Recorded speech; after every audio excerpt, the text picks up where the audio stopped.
Taking a look at absolute value functions. Now, absolute value functions are a family of functions that are largely derived or obtained by a transformation. And the description of the transformation is quite simple. We're given a function f of x, and if we were to graph the absolute value of f of x, that's what those little bars around f of x mean, the absolute value.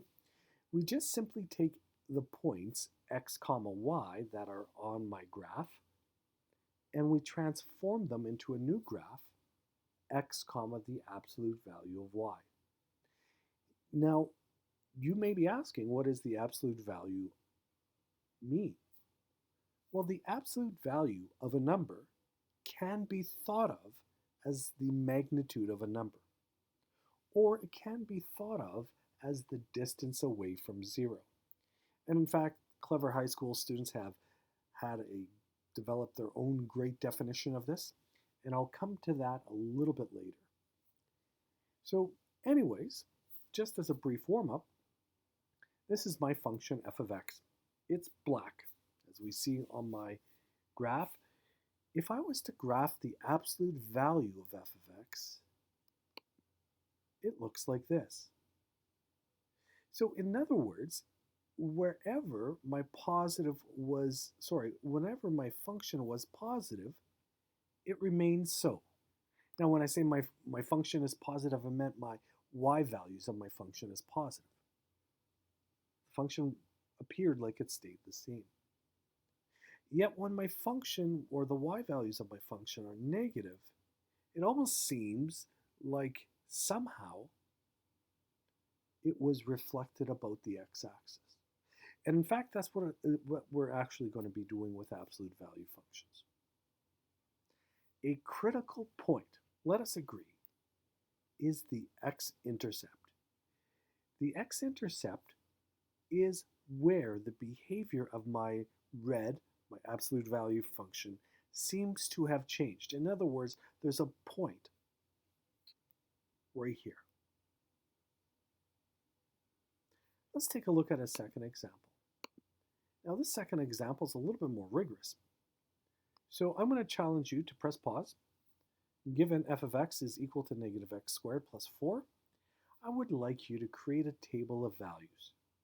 Maybe create a table of values for f of x from negative 3 all the way to positive 3 for the x values. Calculate the y values. Then I would like you to graph this. So do that, press pause, and good luck. All right, I'm hoping that you have done that and you're just cleverly rejoining me here. There it is. This is my table of values that I have found. And as a result, I can plot those points and I can recognize that this is a parabola, a downward opening parabola with vertex 0, 4. Now,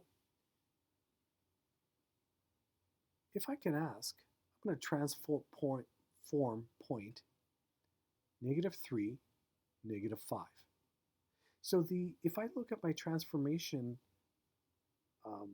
notation here, the x value stays the same.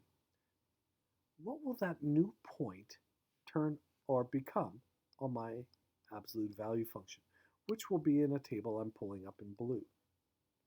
In fact, point negative 3, negative 5 turns into point negative 3, 5.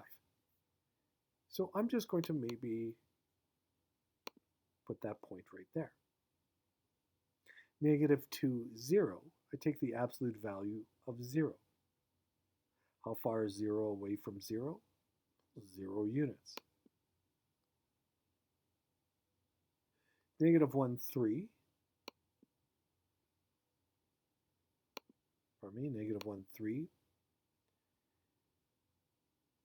Now, I don't have